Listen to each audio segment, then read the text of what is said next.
নমস্কার, আমি সুপ্রিয়। সকলকে আবারও স্বাগত জানাই বং টেলিস্কোপের হরর অডিও সিরিজের সম্পূর্ণ একটি নতুন এপিসোডে। আজকের ঘটনাটি দক্ষিণ কলকাতার একটি পুরনো অ্যাপার্টমেন্টকে নিয়ে। এটি খালি ফ্ল্যাট, আর সেই খালি ফ্ল্যাট থেকে ভেসে আসা শব্দ রাত যত গভীর হবে তত পরিষ্কার শোনা যাবে কেউ হাঁটছে, কেউ যেন অপেক্ষা করছে। কিন্তু প্রশ্ন একটাই, ফ্ল্যাটটা যদি খালি থাকে তাহলে নিচে কে থাকে? আজকের ঘটনাটি আমাদের সাথে শেয়ার করেছেন ঋদ্ধমান সেনগুপ্ত।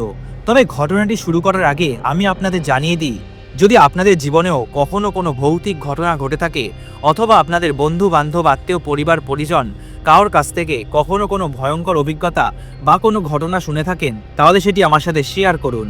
এই ভিডিওর ডেসক্রিপশন বক্সে আমি আমার ইমেল অ্যাড্রেস, ফেসবুক এবং ইনস্টাগ্রাম আইডি প্রোভাইড করে দিয়েছি। ওখানে গিয়ে আপনি আপনাদের ঘটনা আমাকে লিখে পাঠান। হয়তো পরের এপিসোডে আমি আপনাদের ঘটনাই শেয়ার করব। ফিরে আসা যাক আজকের ঘটনায়। নাকতলা, দক্ষিণ কলকাতা। পুরনো একটা অ্যাপার্টমেন্ট রয়েছে, 3 তলা অ্যাপার্টমেন্ট। কিছু কারণবশত আমি অ্যাপার্টমেন্টটার নামটা নিচ্ছি না। ঋদ্ধমান সেনগুপ্ত, বয়স তার 31, প্রাইভেট কোম্পানির অ্যাকাউন্ট অফিসার, এবং Ishani Sengupta, primary school teacher. তারা কলকাতার সদ্য একটা অ্যাপার্টমেন্ট ভাড়া নিয়েছে। নিচের ফ্ল্যাট নাম্বার 1B, 2 বছর ধরে খালি। 3 অক্টোবর, রাত তখন 10টা 20। হালকা বাইরে টানা বৃষ্টি হচ্ছে। ঋদ্ধমান এবং ঈশানী 3 তলা ফ্ল্যাটের টপ ফ্লোরে 2B অ্যাপার্টমেন্টটা ভাড়া নিয়েছে। মাত্র 1 সপ্তাহ হয়েছে। রাতের খাবার শেষ, টিভিটা চলছে কম ভলিউমে। হঠাৎই নিচ থেকে একটা চেয়ার টানার শব্দ আসে। একটা ঘর্ষণের মতো শব্দ, একটা খড়খড় শব্দ। ঈশানী প্রথমে থেমে যায়। হ্যাঁ গো, নিচে কেউ উঠেছে নাকি? ঋদ্ধমান হেসে বলে, অসম্ভব ব্যাপার, বাড়িওয়ালা তো বলেছে এই ফ্ল্যাটটা অনেকদিন ধরে বন্ধ আছে, নিচে তো কেউ থাকার কথা না। দুজনেই চুপ করে শোনে। তারপর একটা ধপ করে শব্দ, যেন ভারী কিছু পড়ল। রাত সেদিন 10টা 37, শব্দটা থেমে যায়। ঋদ্ধমান নিচে গিয়ে দেখে ফ্ল্যাট নম্বর 1Bর দরজায় বড় তালা ঝুলছে। ধুলো জমে আছে। সবকিছুই শান্ত, কিন্তু সিঁড়িতে হালকা একটা ভেজা পায়ের দাগ, যেন কেউ ভিজে পায়ে উঠে এসেছিল। 2 দিন পর, 5 অক্টোবর, সকাল 8টা 15। ঈশানী বারান্দায় দাঁড়িয়ে কাপড় মেলছিল। ঠিক নিচের বারান্দায় তার চোখটা পড়ে যায়। একটা সাদা পাঞ্জাবি ঝুলছে, ভেজা। সে তো দেখে অবাক, ঋদ্ধমানকে ডাকে। ঋদ্ধমান নিচে নেমে দেখে বারান্দাটা খালি, কোনো কাপড়ও নেই, দরজা বন্ধ, তালাও অক্ষত। ঋদ্ধমান বিরক্ত হয়। আহ, কেন বলো তো এসব নিয়ে পড়ে আসো? তোমার কোথাও ভুল হচ্ছে। ঈশানী চুপ ছিল, কিন্তু সে নিশ্চিত সে কোনো ভুল দেখেনি। হঠাৎই ঈশানী শুনতে পায় ঠিক তাদের বেডরুমের নিচে পায়ের শব্দ। টুকটুক করে কেউ যেন হাঁটছে, কেউ যেন চেয়ার এদিক ওদিক করছে। ধীরে ধীরে মেপে হাঁটার শব্দ। ঈশানী ফিসফিস করে বলে, আচ্ছা, ওরা ঘরের ভেতরে হাঁটছে, কেউ কি আছে? তুমি কেন বলো তো বিশ্বাস করছো না? যাও না, বাড়িওয়ালাকে জিজ্ঞাসা করো না। ঋদ্ধমান রেগে নিচে যায়, 1Bর সামনে দাঁড়ায়। ভেতর থেকে খুব নিচু গলায় কেউ যেন ফিসফিস করে বলে, তোমরা তোমরা উপরে থাকো, তাই না? ঋদ্ধমানের এসব শোনার পর শরীরটা ঠান্ডা হয়ে যায়। সে ধাক্কা দেয় দরজায়, কিন্তু কোনো সাড়া নেই। তালাটা একই জায়গায়। 8 অক্টোবর, রাত সেদিন 10টা 48। হঠাৎই লাইটগুলি ফ্লিকার করে, বিদ্যুৎটা হালকা ওঠানামা করছে।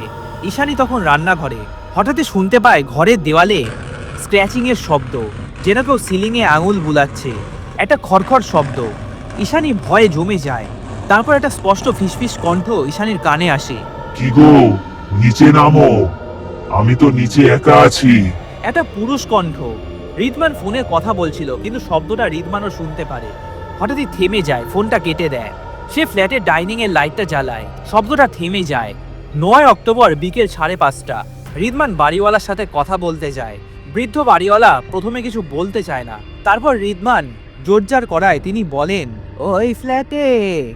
ওই ফ্ল্যাটে আগে অরিন্দম বসু থাকতো। একদিন ওই নিচের ঘরেই তো ঝুলন্ত অবস্থায় দেহ পাওয়া যায়। কেউ জানতে পারেনি কেন সে আত্মহত্যা করেছিল। ঋদ্ধমান ভয় পেয়ে যায়। তারপর কি হলো? আর তারপর থেকে ওপরের ফ্ল্যাটে যারা থাকে তারা অদ্ভুত সব শব্দের অভিযোগ করে। কিন্তু ঋদ্ধমান এসবে বিশ্বাস করে না। 11 অক্টোবর, রাত তখন 1টা 17। হঠাৎই ঈশানীর ঘুমটা ভাঙে। সে দেখে মেঝেতে জল পড়ে আছে, একটা ভেজা হাতের ছাপ।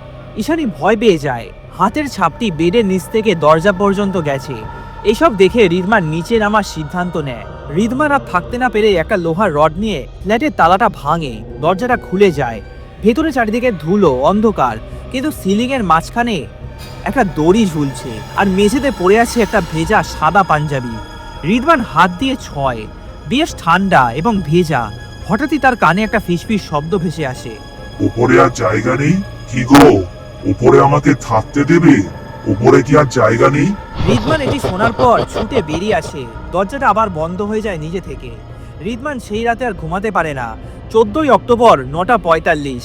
রিদওয়ান আর ঈশানী ঠিক করে তারা আজই এই ফ্ল্যাটটা ছাড়বে। তারা ব্যাগ গুছায়। তখন আবার হঠাৎই কারেন্টটাও চলে যায়। ধীরে ধীরে একটা পায়ের শব্দ ভেসে আসে। পায়ের শব্দটি সিঁড়ি থেকে ভেসে আসছে, যেন কেউ নিচতলা থেকে ওপরের দিকে সিঁড়ি বেয়ে ওপরে উঠছে। ধাপে ধাপে সিঁড়িতে উঠছে। একটা ধূপ ধূপ শব্দ। দুজনেই দরজার দিকে তাকিয়ে। হঠাৎই রিদওয়ান আর ঈশানীর ফ্ল্যাটে ডোরবেলটা বাজে। রিদওয়ান পিপল দিয়ে তাকায়। নিচে দাঁড়িয়ে একজন পুরুষ, সাদা পাঞ্জাবি, ভেজা, আর গলায় একটা দড়ির দাগ। লোকটা খুব ধীরে ধীরে মুখটা তোলে। চোখটা পুরোটাই সাদা, মুখ দিয়ে লালা বেরোচ্ছে, ঠোঁটটা নড়ছে। তোমরা তো নামোনি, আমি তো দেখা করতে এসেছিলাম। ঠিক সেই সময় কারেন্টটা একবার আসে, আবারও লাইটটা ফ্লিকার করে চলে যায়। রিদওয়ান আর ঈশানী ভয়ে পিছিয়ে যায় দরজার সামনে দিয়ে। ঠিক 3 মিনিট পর সবকিছু থেমে যায়, কারেন্ট আসে। রিদওয়ান আর ঈশানী এক মুহূর্ত দেরি না করে ভয়ে হাঁপাতে হাঁপাতে এক দৌড়ে ফ্ল্যাটের নিচে নামে। তারা সেই দিনই ওই ফ্ল্যাট ছেড়ে চলে যায়। এরপর রিদওয়ান আর ঈশানী ওই ফ্ল্যাটের ব্যাপারে আর কিছুই বলতে পারেনি। তবে শোনা যায় আজ 2026-এ এখনো অবধি ওই 1B ফ্ল্যাট এখনো খালি পড়ে আছে। এবার প্রশ্নটা হলো, যদি ওই ফ্ল্যাট সত্যিই খালি থাকে, তাহলে রাতে সেই পায়ের শব্দটি কার? আর ভেজা পাঞ্জাবিটা এলো কোথা থেকে? আর কেনই বা ওপরের ফ্ল্যাটের মানুষগুলো বেশি দিন টিকতে পারে না? হয়তো কিছু দরজা বাইরে থেকে লক করা থাকে ঠিকই, কিন্তু ভেতর থেকে কখনো বন্ধ করা হয় না। আর এই ছিল আজকের একটি ভয়ঙ্কর ঘটনা। আজকের পর্বটি যদি আপনাদের ভালো লেগে থাকে তাহলে ভিডিওটিকে লাইক করুন, শেয়ার করুন, কমেন্ট করে জানান আপনাদের মতামত। আর হ্যাঁ, আপনাদের জীবনে যদি কখনো এরকমই বাস্তব ভিত্তিক কোনো ভৌতিক ঘটনা ঘটে থাকে, অথবা আপনাদের বন্ধু বান্ধব, আত্মীয়, পরিবার, পরিজন কারোর কাছ থেকে কোনো সত্যি ভৌতিক ঘটনা শুনে থাকেন, তাহলে সেটি আমার সাথে শেয়ার করুন। এই ভিডিওর ডেসক্রিপশন বক্সে আমি আমার ইমেল অ্যাড্রেস, ফেসবুক এবং ইনস্টাগ্রাম আইডি প্রোভাইড করে দিয়েছি। ওখানে গিয়ে আপনি আপনাদের ঘটনা আমাকে লিখে পাঠান।